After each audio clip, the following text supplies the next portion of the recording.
everybody, and welcome back to Hustle Cat with Chaos Counseling. Our date with Landry didn't go so well. No, it awfully. It was so bad. Yeah. Oh no, my sweet princes. Yeah, they're having a bad time. I sleep like garbage. I try my best. Mojo is sweet and patient. He sleeps next to me in the couch for as long as he can stand it, but eventually gets frustrated by my tossing and turning. Every time I try to drift off, I just remember that barely registered anger. That haunted empty smile when he told me to give up. How it ended up hitting such a nerve. What happened? Why won't he tell me? Does he think he's protecting me, or he's just being a defeatist coward? Am I even being fair thinking about it like that? Who knows? You don't.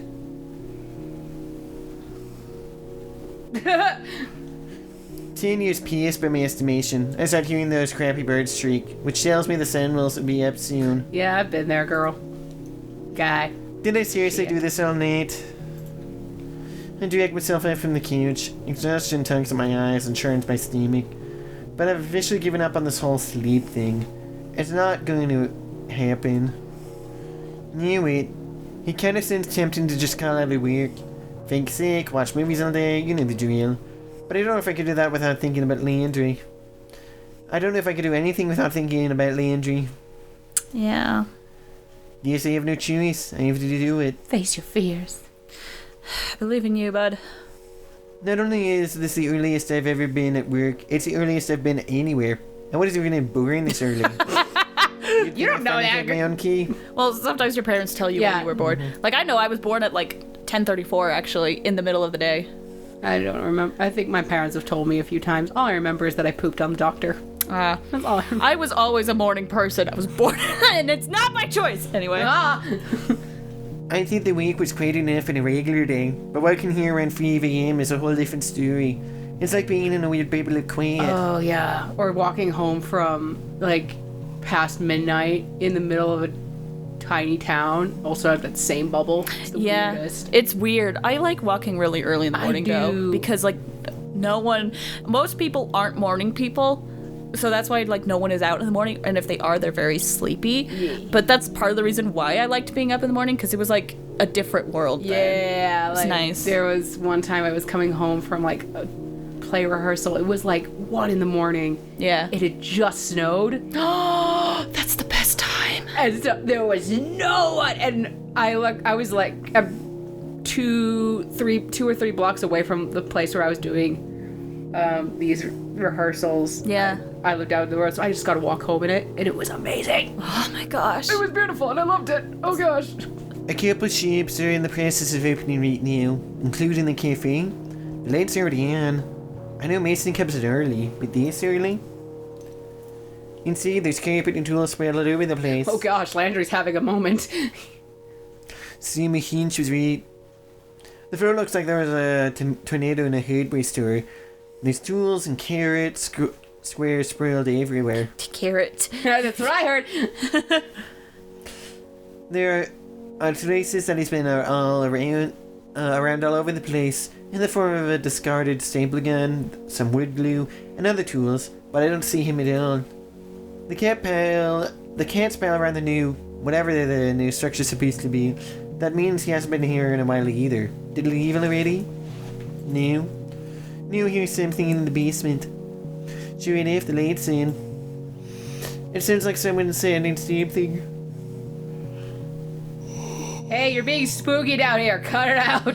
Hey, Landry. Moon planted to the ground. Crap, I hope I didn't make him fall or something.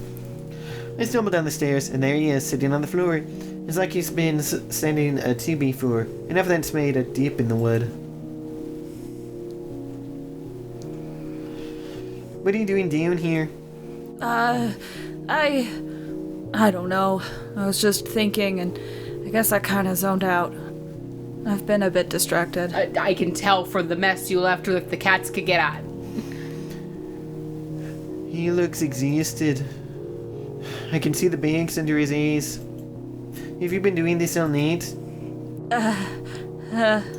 Night? What time is it? The sun's coming up. Looks like you got even less sleep than I did, huh? Look, I'm really sorry for all of this. I didn't mean to stress you out. Too late. You can go home and take the day off. I'll tell everyone you weren't feeling well. Like hell I will. Came here for a reason, and I'm not gonna give up and turn back.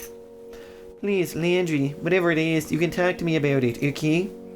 No. Sorry, but no.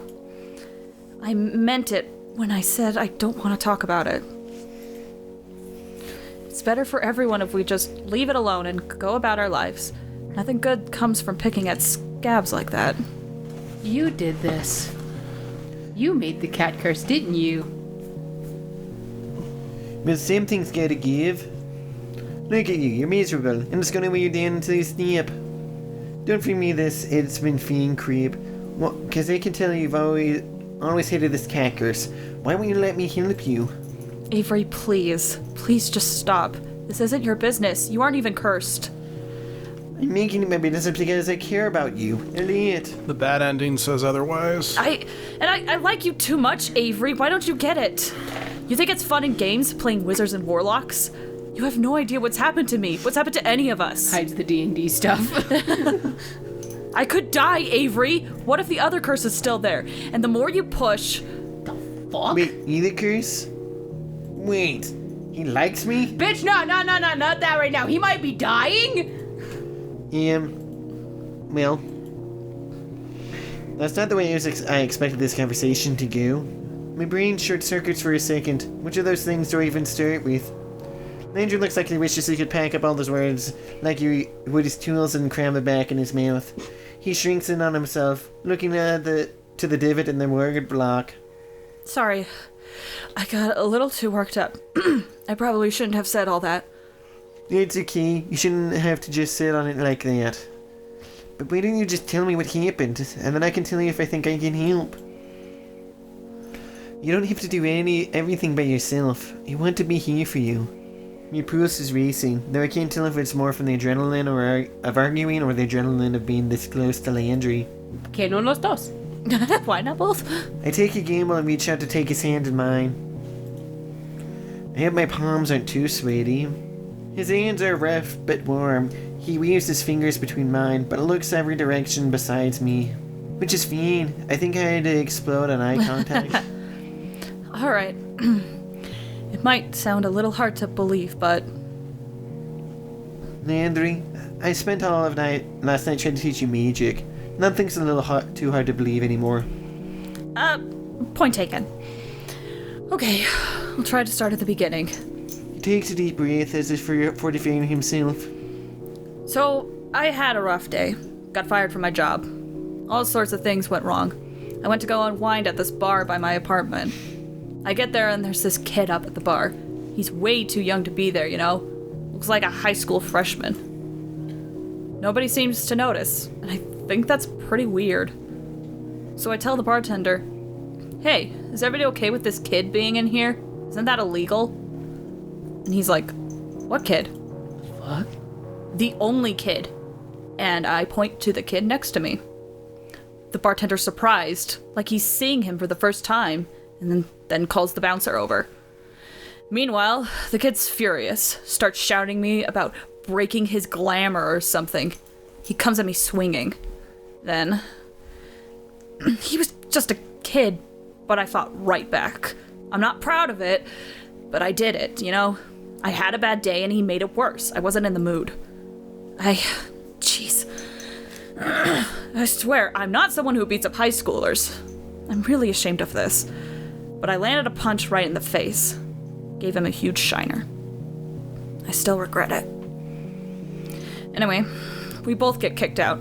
This kid's spitting mad, still shouting me, telling me stuff like, "Your temper is going to kill you someday, and I'll make sure of it." He points right at my chest, and he says he's putting a curse on me. Says that if I ever lose my temper at someone again, my heart will explode. The balls? And that sounds ridiculous, right? But my chest starts hurting, and it doesn't stop. It's like it catches on fire. So I ran. I didn't know where I was gonna go. I just had to get away. It's funny. While I was freaking out, I ran into Graves. I had no idea who he was, but he was really nice and soothing. Asked me what was wrong, gave me a bottle of water and all that. He said I reeked of magic, and he could see what the kid did to me. Told me he and the kid were both witches, and that the kid had marked me, made me a target, or something like that. Now, normally you don't believe someone who tells you a witch cursed you, right? But I could feel it. I knew it. So, I agreed. But all he did was overwrite the heart curse with this cat curse. And that's where I am now. Oh, my theory died out the window. Oh well. I don't even know what to say. I settled for rubbing my thumb reassuringly against the back of his hand. He seems to appreciate that, at least. Jonathan really needs to leave that car alone. Yeah, Jonathan! Jonathan, please stop. That's canon now in the universe. We're in the basement, and, like, there's just a car beeping. He's like, that's Grace's card. Oh, gosh. He's back, and he forgot how to turn it off. I bet he lost his keys in between the car seats, and he's trying to get it right now. Oh, gosh. Of course, Graves was behind the cat curse. I feel anger rip on my stomach thinking about it. Belandry squeezing my hand makes me forget who Graves is and is. Is that why you got all scared about being chased last night too? Like, the Predicate was coming back to finish the job? Every time I feel even a hint of magic, I panic. I can kind of feel it in my chest from time to time now. And it's terrifying. I always wonder if it's him or if it's someone else, since I'm a target or something now. It's a lot to deal with. No wonder you've been so stressed about it. That car is still beeping Yeah, away. it's been beeping for the past, 5 minutes. It's probably picking up on the mic, and we're just trying to ignore it, but It's hard to do. it's a little hard to do, so... That frequency, man. Yeah, I'm sorry if you guys can hear that.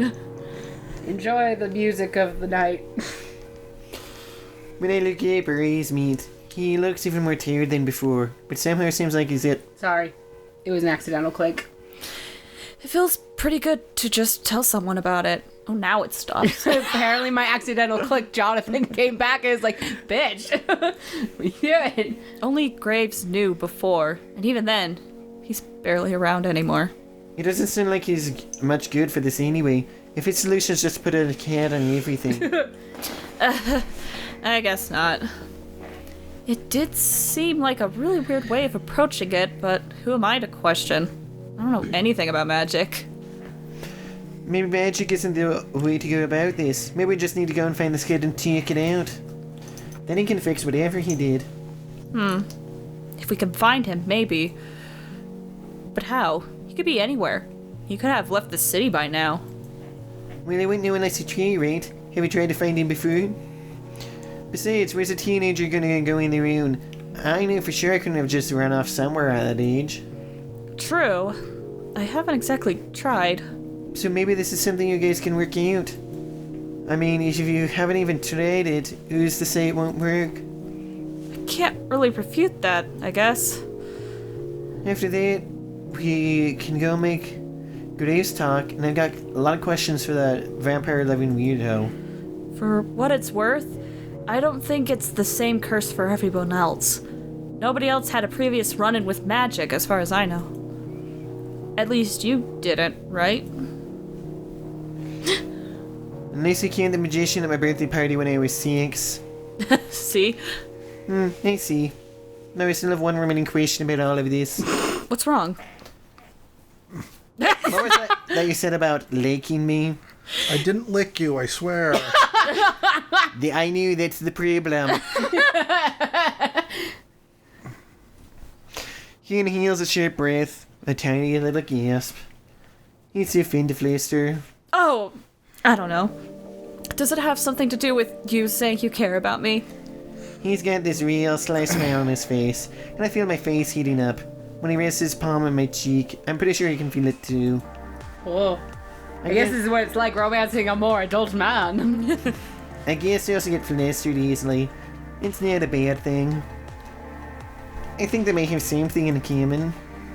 Oh my gosh. Holy shit. Ah, yeah. Dude. That is good. That is some good shit right there. That is some good good shit. 100% good shit. Good shit. Good shit. Good shit. good. Yeah, look, it's the good kush.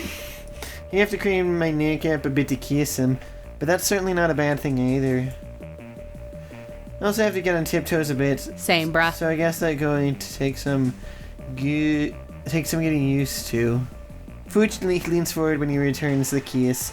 That makes things a bit easier. Yes. Seems so tired, but I feel so relieved. It's tempting to just fall asleep right here. Maybe Landry wouldn't mind either. Yeah, dude, I go don't ahead. think so. Yeah, take a nap. It's fine. Soon you wait. That's a hell of a follow-up question. What? Yeah. What do you do? I mean, what do we do next? Right, Luke? What did we? We can go investigate Graves' apartment, or wait until he gets back to shake him down, Or we could can kill him in his sleep. Yeah, we could have a group meeting with everyone else or something. Well, I don't know about you, but the first thing I want to do is get some rest. Then, maybe when we've got more sleep and have a little more grounding, we can talk about it again. Yes, you're a genius, but we're already here, so does it really make a lot of sense to go home and come back? You aren't really working until the afternoon shift. How about you go get some rest in Graves' place? I do that sometimes when he isn't around. His couch is pretty comfy. Yeah, that feels so weird to me. I mean, sleeping in my bass's place? Aren't there, like, laws about that? Not that I'm aware of, and he isn't here right now. Anyway, if you're... I think you're I think you're making it weirder than it is. Though I guess if you really wanted to, you could sleep down here. Yeah, right among the coffee beans. You can make a nice little bed out of flour sacks and hope Mason doesn't eat any of them while you're down here. Yeah, I'll just take the couch. And with that, we will stop for the day. Hi, Mason. We'll see you in a little bit. Shut up. I love you. Mason didn't even say anything, and you're like, shut up, Mason! There was a text box. We will see you guys in the next video. Next video!